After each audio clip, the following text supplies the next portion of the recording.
Welcome back to Super Mario Galaxy 2. We're doing some optional, well, optional in terms of completing the game anyway, challenges.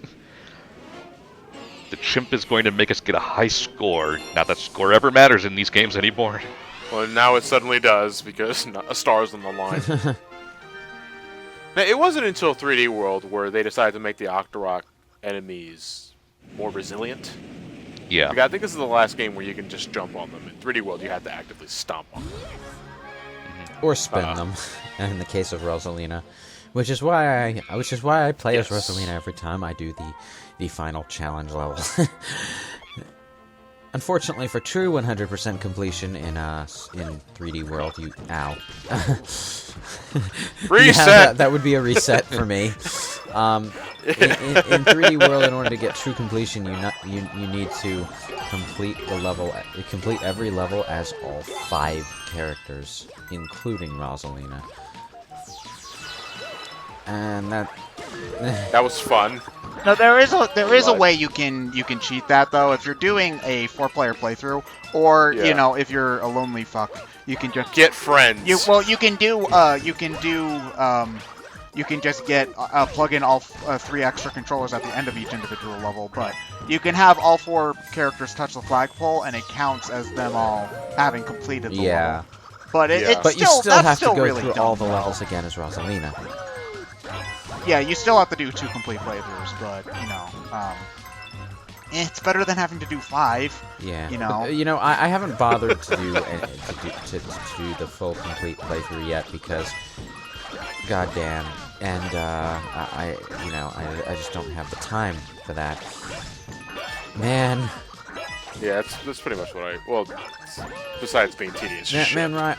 Oh no, it's a waste of time. I love jumping on enemies in a 3D space like this, and seeing you wipe out so much mid-combo just makes me sad. Genocide makes me smile. So you've already won. Is there any way to end this thing sooner? No, just gotta wait. Mario should be able to crouch walk like that and smash. If you crouch, I can do the duck walk. I can contort and compress my body in ways not unimaginable. There is no time. Your mustache is enough. Well,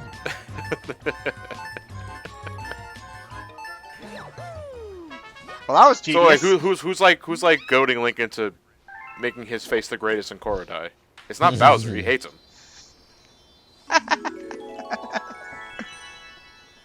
Is it Luigi? Sure, why not? Well, Luigi's mustache I have always thought was way more impressive than Mario's, because look at how like scruffy and ungroomed that thing is, where Luigi's is nice and smooth, and yeah, so. Either way, it reduces the price of shops. I always love the stat in the Mario and Luigi game. Yeah. You look good. Here's a discount. Damn right. That is some fine facial hair.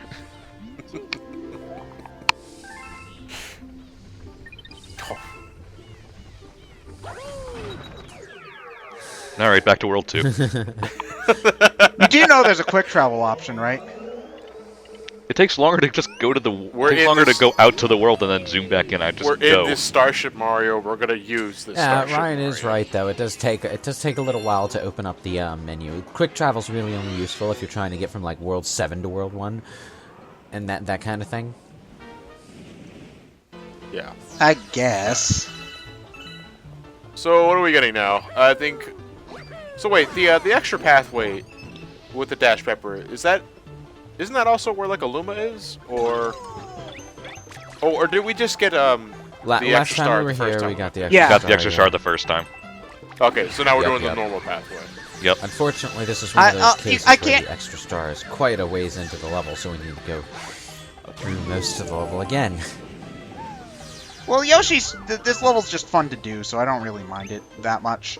You know, it's one of the... It's also fast. Yeah, here's the thing, though. Galaxy, unlike, say, Super Mario 64, is not a game where a, let's say, Banjo-Kazooie style progression would really work.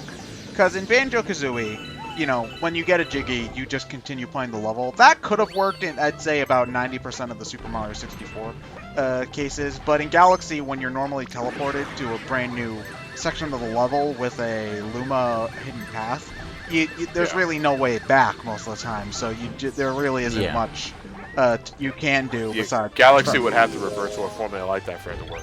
Yeah, and it doesn't benefit the level design. I think so. You know. But that's just another reason why Banjo-Kazooie is better than Super Mario 64. That said, though, I mean, I'm pretty sure we may have brought this topic up in other 3D Mario commentaries, but what do you guys prefer? The Galaxy approach or the 64 approach? Why not both?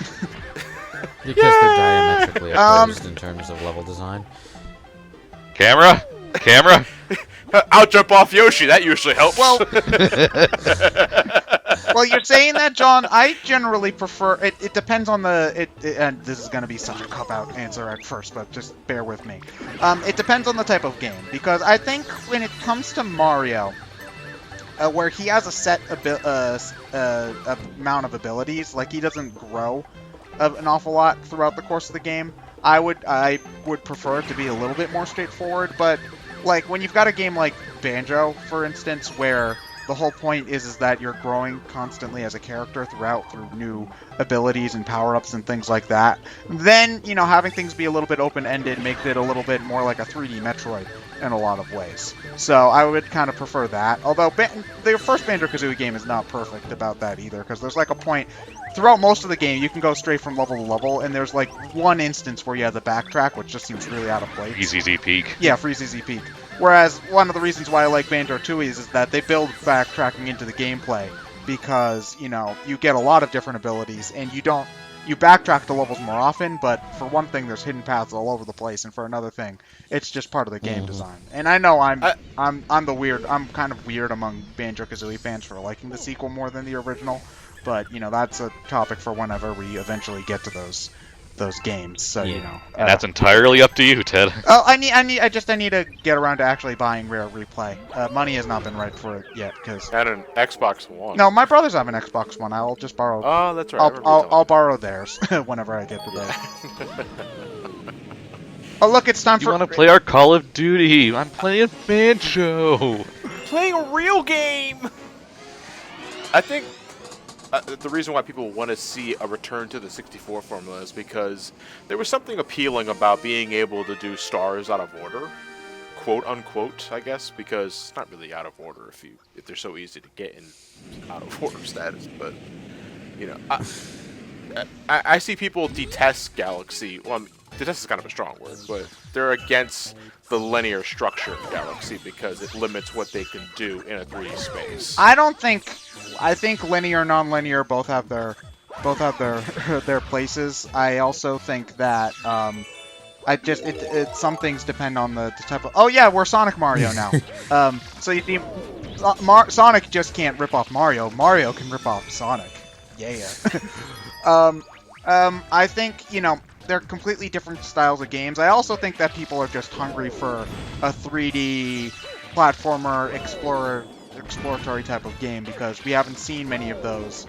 The last major one I can really think of is Sunshine, now that I think about it, which is part of why I'm really excited for Yooka-Laylee. Yeah. Because I know that Mario 64 and Banjo do have distinctly different feels, but they're closer. But a Banjo-Kazooie style game is closer to Mario 64 than probably anything else we see up to this point. Yeah, so, you know, like right now, Yooka-Laylee and A Hat in Time are the games in that style that I know about. The only games in that style that I know about. yeah, basically. I was finally able to get some exposure to A Hat in Time thanks to AGDQ this past month. But why could you speedrun a beta? No, but here's the thing, though. I didn't realize those space sections were. They're so blatantly They are. Sunshine. They even have some of the same platforming arrangements, just like purposely Yeah. so. The but the Hat in Time beta is more of an extended demo. Like it has a couple. So why would has you a couple speedrun full it? Worlds out of what the final game would have. So it does feel like a full package, kind of like what would be a good comparison? Maybe like Ground Zeroes to Phantom Pain, except probably more to it. And you gotta remember that the Hat in Time beta is free.